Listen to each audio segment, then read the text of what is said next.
distinguished guests, delegates, Your Excellencies. It is an honor to speak in this panel to provide the perspectives of people living with HIV and of my organization, the Global Network of People Living with HIV, GNP+. The number of older adults aged 50 and above living with HIV has significantly increased due to the highly effective antiretroviral therapy, which allows people to live long, healthy lives with HIV. It is why I can be able to sit here and speak with you all. As a result, the population of people aging is growing rapidly. Over 13% of all people living with HIV globally is aged 50 years and above. UNAIDS estimates that this number will triple by 2030. The intention to integrate HIV into primary health care and to provide to us services including non-communicable diseases and of mental health services is an acknowledgement of the evolution of the person living with HIV. We are more than HIV in our social lives and certainly in our health needs and ambitions. People living with HIV who are aging with HIV have increased risk of non-communicable diseases such as cardiovascular diseases, cancer, diabetes, and mental health conditions due to chronic inflammations from HIV and some ARV medications. For women living with HIV, menopause can occur earlier and may involve more severe symptoms than HIV-negative women. We also know that women living with HIV have a 6% higher risk of acquiring cervical cancer than women who are not living with HIV.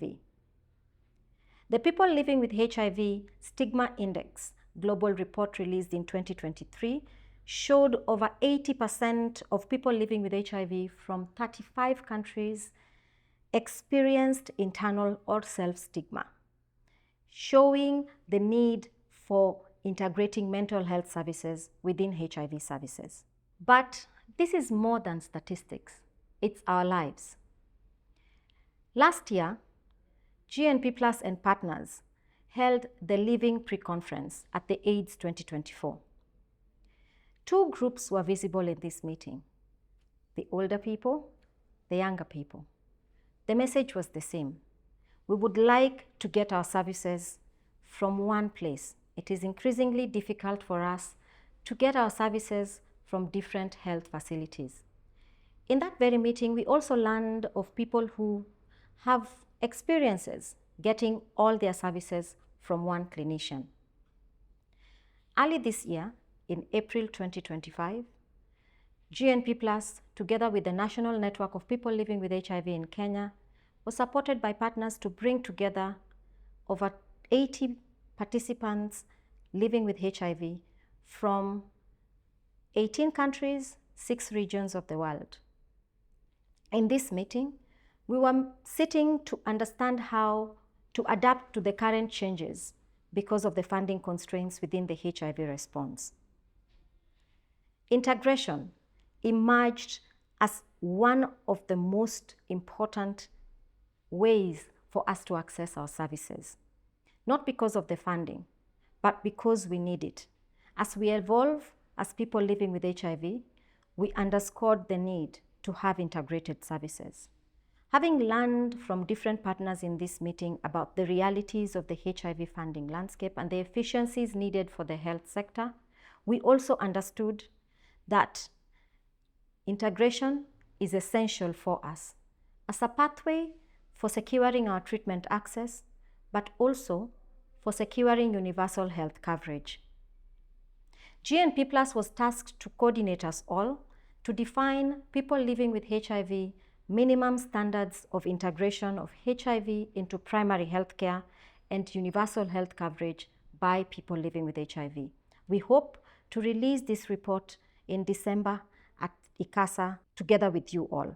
Many of the people living with HIV leaders at the moment are engaged with their governments to plan around integrating our HIV services, adapting to the rapidly changing HIV services platform right now. To do this well, We have to learn from the lessons of implementation science that has been ongoing for many countries.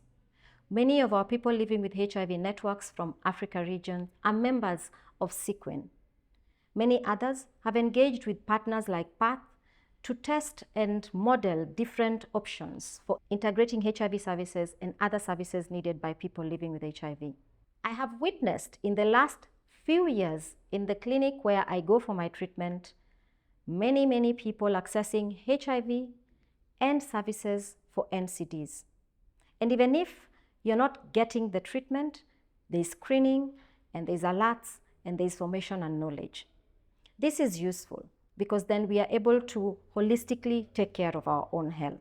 Other regions like Asia and MENA and Europe, who do not heavily rely on donor funding, have been steps ahead and provide significant lessons for us to all take in right now in the African continent to ensure that integration, planning, implementation, monitoring for better quality services continues to be informed by what is realistic to the communities from where the services are needed. We know the powerful impact of interventions. There is data that continues to inspire us. We are at an opportune time, backed by incredible progress in science. People living with HIV who are virally suppressed cannot pass the virus. Undetectable equals untransmittable. But this also is an opportunity for HIV prevention. For this to happen, we must have services that are responsive to our needs. Our person-centered care can be achieved from integrating HIV into primary health care. GNP Plus commits to working with all partners in and out of this room today to make sure that we all work together to ensure this happens and all people living with HIV have access to HIV treatment, are virally suppressed, and live quality lives. I believe it's possible. Thank you very much.